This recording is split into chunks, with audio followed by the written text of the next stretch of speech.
सभी 10वीं के विद्यार्थियों का स्वागत है। कौन कौन से कार्य हो सकते हैं बल लगा करके हम किसी स्थिर वस्तु को गतिमान कर सकते हैं। गतिमान वस्तु को स्थिर कर सकते हैं, दिशा बदल सकते हैं, वस्तु का आकार भी बदल सकते हैं। इस प्रकार बल लगा करके हम बहुत सारे कार्य कर सकते हैं। अब बच्चों, क्या आपको ये मालूम है कि बल के कौन कौन से प्रकार होते हैं? बल के प्रकार हैं यांत्रिक बल, विद्युत बल, चुंबकीय बल, घर्षण बल, गुरुत्वाकर्षण। हाँ, तो बच्चों आज हम पढ़ने जा रहे हैं गुरुत्वाकर्षण। गुरुत्वाकर्षण की खोज की न्यूटन नामक वैज्ञानिक। एक बार क्या हुआ, न्यूटन एक पेड़ के नीचे बैठे थे। पेड़ किसका था? सेब का। सेब के पेड़ के नीचे बैठ करके कुछ सोच रहे थे। अचानक एक सेब गिरा और नीचे पृथ्वी पे आ गया। न्यूटन ने देखा कि सेब सीधा नीचे क्यों आया, तिरछा क्यों नहीं गया, क्षैतिज के समांतर क्यों नहीं गया, या इसने अपनी दिशा कोई और क्यों नहीं की।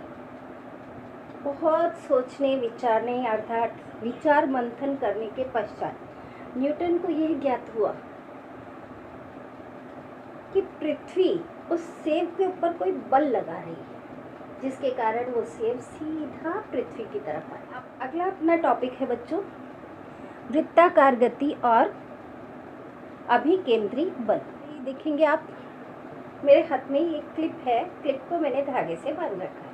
क्लिप की जगह आप कोई भी भारी वस्तु, पत्थर या कुछ भी बांध सकते हैं। धागे से बांध करके इसका एक सिरा मैंने अपने हाथ में रखा है और अब इसे इस तरह से घुमाऊं तो आपको दिखाई देगा कि पूरा वृत्त तैयार हो रहा है। तो ये किस मार्ग पे गति कर रही है? ये मार्ग है वृत्ताकार मार्ग। तो अगर कोई पिंड वृत्ताकार मार्ग पे या वृत्ताकार पथ पे गति करती है तो उसकी गति को हम कहते हैं वृत्ताकार गति। अब बच्चों, धागे से मैंने इसे बांध दिया। अब आप ये देखेंगे कि जब ये वृत्ताकार पथ पे गति कर रहा है, क्या मैं इस पे बल लगा रही हूँ? हाँ, मैं धागे की सहायता से जहाँ मैंने पकड़ा है उस जगह से बल लगा रही हूँ। अगर मैंने बल लगाना बंद कर दिया, नीचे आ जाएगा। अब यहाँ पे धागा जहाँ से मैंने पकड़ा है वहाँ से पूरा वृत्त तैयार हो रहा है और ये जहाँ पकड़ा है मैंने वो उसका क्या है? केंद्र बिंदु। तो वृत्त के केंद्र से पिंड पर जो बल लगाया जाता है उस बल को कहते हैं अभिकेंद्री बल। तो इस बल का नाम क्या है? अभिकेंद्री बल। पृथ्वी के ऊपर स्थित चंद्रमा पृथ्वी के चारों ओर चक्कर लगाता रहता है, तो चंद्रमा भी उसी अभिकेंद्री बल द्वारा जुड़ा रहता है और वो हमारी पृथ्वी लगाती है उस पर बल, और जिसके कारण चंद्रमा वृत्ताकार पथ पे गति करता रहता है। बिल्कुल इसी तरह से सूर्य के चारों ओर अनेक ग्रह चक्कर लगाते हैं, वो भी अभिकेंद्रीय बल के कारण ही चक्कर लगाते हैं। अब बच्चों, अगला टॉपिक है हमारा केपलर का नियम। बच्चों, हम पढ़ने जा रहे हैं केपलर का नियम। केपलर नामक वैज्ञानिक जो थे, उन्होंने ग्रहों की स्थिति और उनके गति का सूक्ष्म निरीक्षण किया और सूक्ष्म निरीक्षण करने के बाद उन्होंने ये जाना कि ग्रह जो है एक नियम के अंतर्गत परिभ्रमण करते रहते हैं, यानी उनकी गति जो है एक नियम के अंतर्गत होती है। और उन्होंने उसके आधार पर 3 नियम बताए और वो तीनों नियम कौन से हैं उनके बारे में हम पढ़ेंगे। पहला नियम है बच्चों, यहाँ पे ये एक दीर्घ वृत्त बना हुआ है। दीर्घ वृत्त में 2 केंद्र बिंदु होते हैं। दीर्घ वृत्त जो है इसमें ये एक ग्रह है जिसे ए से दर्शाया गया। एक बिंदु पर एक ग्रह है, गोल दिखाई दे रहा है आपको, और यहाँ पे ये सूर्य है जो कि उसकी एक नाभि पर स्थित है। अभी मैंने बताया कितनी नाभि होती है? 2। तो केपलर का पहला नियम है ग्रह की कक्षा दीर्घ वृत्ताकार होती है और सूर्य उसकी एक नाभि पर स्थित होता है।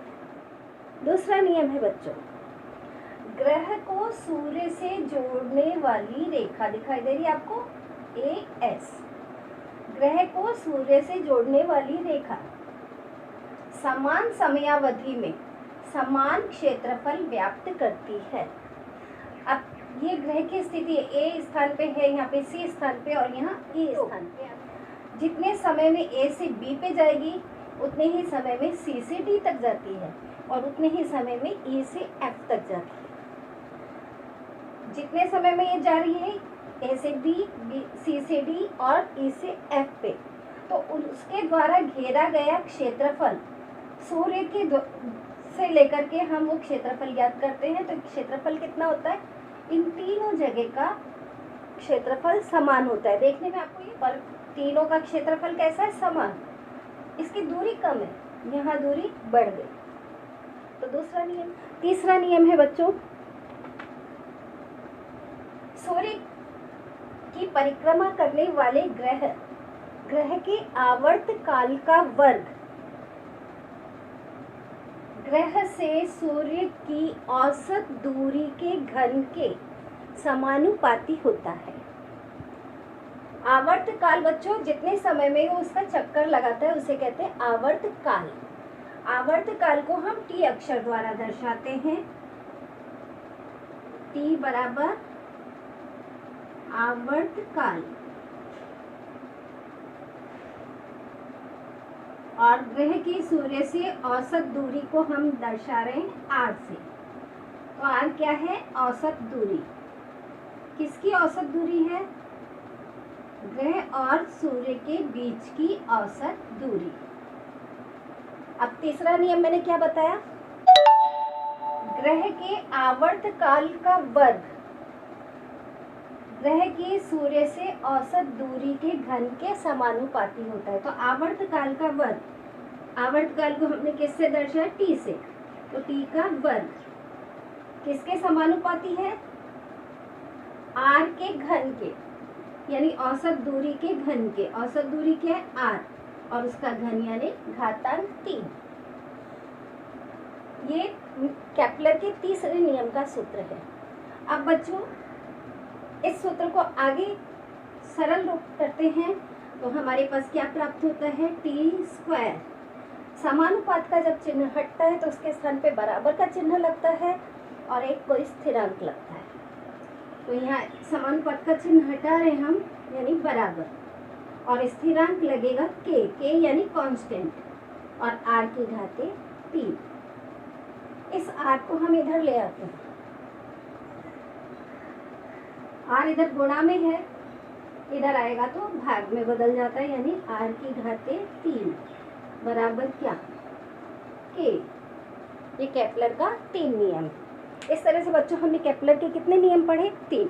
पहला, ग्रह की कक्षा दीर्घवृत्ताकार होती है, सूर्य उसकी एक नाभि पर स्थित होता है। दूसरा, ग्रह को सूर्य से जोड़ने वाली रेखा समान समयावधि में समान क्षेत्रफल व्याप्त करती है।